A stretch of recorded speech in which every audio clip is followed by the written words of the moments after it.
इस प्रकार अब छठे अध्याय में सोमवार व्रत का विधान, रविवार के व्रत का विधान हमने सुन लिया, अब सोमवार के व्रत का विधान। सनत कुमार जी कहते हैं, रविवारस्य माहात्म्यं श्रुतं मे हर्षकारकं, सोमवारस्य माहात्म्यं श्रावणे मासी में वद। मतलब रविवार का व्रत तो हमने सुन लिया, बड़ा हर्षप्रद था, अब सोमवार का भी कहिए भगवान।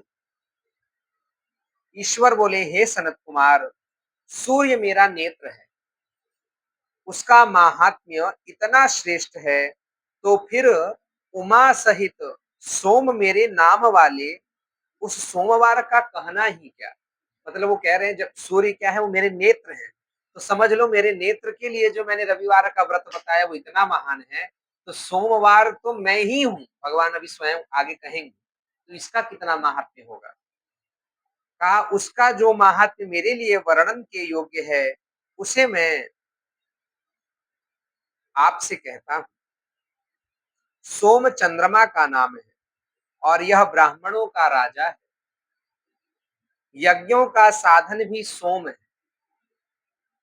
उस सोम के नाम के कारणों को आप सावधान होकर मुझसे सुनिए, क्योंकि यह वार मेरा ही स्वरूप है। भगवान स्वयं कह रहे हैं, सोमवार अर्थात मैं ही हूं, मेरा ही स्वरूप है, अतः इसे सोम कहा गया है। इसीलिए यह समस्त राज्य का प्रदाता तथा श्रेष्ठ है। व्रत करने वाले को यह संपूर्ण राज्य का फल देने वाला है। हे विप्र, उसकी विधि सुनिए, मैं आपको विस्तार पूर्वक बता रहा हूं। 12 महीनों में सोमवार अत्यंत श्रेष्ठ है। उन मासों में यदि सोमवार व्रत करने में असमर्थ हो, तो श्रावण मास में इसे अवश्य करना चाहिए। इस मास में इस व्रत को करके मनुष्य वर्ष भर के व्रत का फल प्राप्त कर लेता है। श्रावण में शुक्ल पक्ष के प्रथम सोमवार को यह संकल्प करे कि मैं विधिवत इस व्रत को करूंगा, शिव जी मुझ पर प्रसन्न हो। इस प्रकार चारों सोमवार के दिन, और यदि 5 हो जाए तो उसमें भी प्रातः काल यह संकल्प करे और रात्रि में शिव जी का पूजन करे। 16 उपचारों से सायंकाल में भी शिव जी की पूजा करे और एकाग्र चित्त होकर इस दिव्य कथा का श्रवण करे। प्रातः काल संकल्प करे और रात्रि में शिव जी का पूजन करे। जो भी कुल मिला के भगवान सब खींच के ले जाते हैं रात्रि में। हाँ, जो अब रात्रि का मतलब ये रात्रि नहीं है, ये तो देखिए, क्योंकि आगे लिखती है 16 उपचारों से सायंकाल में भी शिव जी की पूजा करे। अभी सायंकाल हो रही है, इनको पूजा हर जगह रात्रि में चाहिए, मध्य रात्रि में। हाँ, निशीथ काल में भगवान की पूजा, निशीथ काल में पूजन करे, फिर उसके बाद भजन करे, मतलब सोवे ना, यही है। एकाग्र चित्त होकर इस दिव्य कथा का श्रवण करे। हे सनत कुमार, इस सोमवार व्रत की कही जाने वाली विधि को अब मुझसे सुनिए। श्रावण मास के प्रथम सोमवार को इस श्रेष्ठ व्रत को प्रारंभ करें। मनुष्य को चाहिए कि अच्छी तरह स्नान करके पवित्र होकर श्वेत वस्त्र धारण कर ले। एक और विषय में बता दूं, थोड़ा उत्तर भारत में इस बात के लिए बहुत अधिक भ्रांति है कि श्वेत वस्त्र को हर पूजा में धारण करने को मना कर दिया है, जबकि प्रायः लगभग आप शास्त्रों में पढ़िए तो जितनी पूजा है उसमें श्वेत वस्त्र धारण करने का विधान है।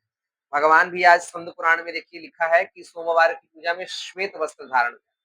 इसी प्रकार दीपावली का जो पूजन है ना, उसमें भी निर्णय सिंधु में ये उद्धरण है कि भगवती लक्ष्मी स्वयं कह रही हैं, पुराण का उद्धरण है कि मेरी पूजा रात्रि में करे और श्वेत वस्त्र धारण कर करे। मतलब लक्ष्मी देवी को भी श्वेत वस्त्र बड़ा प्रिय है, या श्वेत रंग बड़ा प्रिय है, वस्त्र का श्वेत रंग से पूजन करे। अब वो क्या है, थोड़ा सा प्रचलन में चल पड़ा है, लोग श्वेत वस्त्र धारण करने से हटते हैं। देखिए श्वेत शांति का प्रतीक है, उसको धारण करना चाहिए। कहा और काम, क्रोध, अहंकार, द्वेष, निंदा आदि का त्याग करके मालती, मल्लिका आदि श्वेत पुष्पों को लाए। इनके अतिरिक्त अतिरिक्त अन्य विविध पुष्पों से तथा अभीष्ट पूजन उपचारों के द्वारा मूल मंत्र से शिव जी की पूजा करे। तत्पश्चात यह कहे कि मैं सर्व भवनाश, महादेव, उग्र, उग्रनाथ, भव, शशिमौली, रुद्र, नीलकंठ, शिव तथा भवहारी का ध्यान करता हूँ। आप देखिए यहाँ भगवान का है शर्वाय भवनाशाय महादेवाय धीमहि, उग्राय चोग्रनाथाय भवाय शशिमौलिने, रुद्राय नीलकंठाय शिवाय भवहारिणे, एवं संपूज्य देवेशम उपचारैर मनोहरैहि। यह मंत्र भगवान के लिए कि ये प्रभु इन सारे पुष्पों को चढ़ाकर यह मंत्र कह रहे हैं, क्योंकि वेद मंत्र स्त्रियों को कहना नहीं है। किससे पूजन करें जो भगवान, तो भगवान स्वयं कह रहे हैं कि भैया यह वाला मंत्र कहिए, हम प्रसन्न हो जाएंगे। कहीं ओम नहीं लगाना है, कहीं कोई वेद मंत्र नहीं बोलना है, इतने से भगवान नहीं कहा शर्वाय महाभवनाशाय महादेवाय धीमहि, उग्राय चुग्रनाथाय भवाय शशिमौलिने। हाँ, उसका अर्थ बता दिया कि मैं भगवान की इन इन नामों से भगवान का ध्यान करता हूँ। इस प्रकार अपने विभव के अनुसार अर्थात वैभव के अनुसार मनोहर उपचारों से देवेश शिव का विधिवत पूजन करे। जो इस व्रत को करता है उसके पुण्य फल को सुनिए। जो लोग सोमवार के दिन पार्वती सहित शिव की पूजा करते हैं वह पुनरावृत्ति से रहित अक्षय लोक को प्राप्त करते हैं। हे सनत कुमार, इस मास में नक्त व्रत से जो पुण्य होता है उसे मैं संक्षेप में कहता हूँ। देवताओं तथा दानवों से भी अभेद्य 7 जन्मों का इसमें चल रहा है ना अर्जित पाप नक्त भोजन से नष्ट हो जाता है। थोड़ा मोड़ा ने कहा 7 जन्मों का पाप, इसमें संदेह नहीं करना चाहिए। अथवा इस अति उत्तम व्रत को उपवास पूर्वक करे। इसे करने से पुत्र की इच्छा रखने वाला मनुष्य पुत्र प्राप्त करता है और धन चाहने वाला धन प्राप्त करता है। वह जिस जिस अभीष्ट की कामना करता है उसे पा जाता है। इस लोक में दीर्घ काल तक वांछित सुखोपभोग को भोग कर अंत में श्रेष्ठ विमान पर आरूढ़ होकर वह रुद्र लोक में प्रतिष्ठा प्राप्त करता है। चित्त चंचल है, धन भी चंचल है और जीवन भी चंचल है। ऐसा समझकर प्रयत्न पूर्वक व्रत का उद्यापन करना चाहिए। चांदी के वृषभ पर विराजमान स्वर्ण निर्मित शिव तथा पार्वती की प्रतिमा अपने सामर्थ्य के अनुसार बनानी चाहिए। इसमें धन की कृपणता नहीं करनी चाहिए। तदनंतर एक दिव्य तथा शुभ लिंगतो भद्रमंडल बनाए और उसमें 2 श्वेत वस्त्रों से युक्त एक घट स्थापित करे। घट के ऊपर तांबे अथवा बांस का बना हुआ पात्र रखे और उसके ऊपर उमा सहित शिव को स्थापित करे। इसके बाद श्रुति स्मृति तथा पुराणों में कहे गए मंत्रों से शिव जी की पूजा करे। पुष्पों का मंडप बनाए और उसके ऊपर सुंदर चंदोवा लगाए। उसमें गीतों तथा बाजों की मधुर ध्वनि के साथ रात में जागरण करे। तत्पश्चात बुद्धिमान मनुष्य अपने गृह्य सूत्र में निर्दिष्ट विधान के अनुसार अग्नि स्थापन करे और फिर शर्व आदि 11 श्रेष्ठ नामों से पलाश की समिधाओं से 108 आहुति प्रदान करे। यव, व्रीहि, तिल आदि की आहुति, यहाँ पर एक मंत्र है, इस मंत्र से दे और बिल्व पत्रों की आहुति त्रयंबक आदि अथवा षडक्षर ओम नमः शिवाय से प्रदान करें।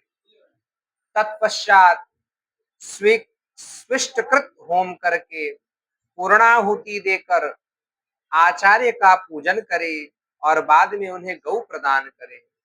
तदनंतर 11 श्रेष्ठ ब्राह्मणों को भोजन कराए और उन्हें वंश पात्र सहित 11 घट प्रदान करे। ध्यान दीजिएगा, तदनंतर 11 श्रेष्ठ ब्राह्मण को भोजन कराए और उन्हें वंश पात्र अर्थात बांस का पात्र, बांस के पात्र सहित 11 घट प्रदान करना चाहिए। मेरा व्रत परिपूर्ण हो और शिव जी मुझ पर प्रसन्न हो। तदनंतर बंधुओं के साथ हर्ष पूर्वक भोजन करे। इसी विधान से जो मनुष्य इस व्रत को करता है वह जिस जिस अभिलषित वस्तु की कामना करता है उसे प्राप्त कर लेता है और अंत में शिवलोक को प्राप्त होकर उस लोक में पूजित होता है। हे सनत कुमार, सर्वप्रथम श्री कृष्ण ने इस मंगलकारी सोमवार व्रत को किया था। श्रेष्ठ आस्तिक तथा धर्मपरायण राजाओं ने भी इस व्रत को किया था। जो इस व्रत का नित्य श्रवण करता है वह भी उस व्रत के करने का फल प्राप्त कर लेता है। इस प्रकार श्री स्कंद पुराण के अंतर्गत ईश्वर सनत कुमार संवाद में श्रावण मास महात्म्य में सोमवार के व्रत का कथन, सोमवार व्रत कथन नामक छठा अध्याय भी पूर्ण हुआ। बोलिए उमापति महादेव की जय।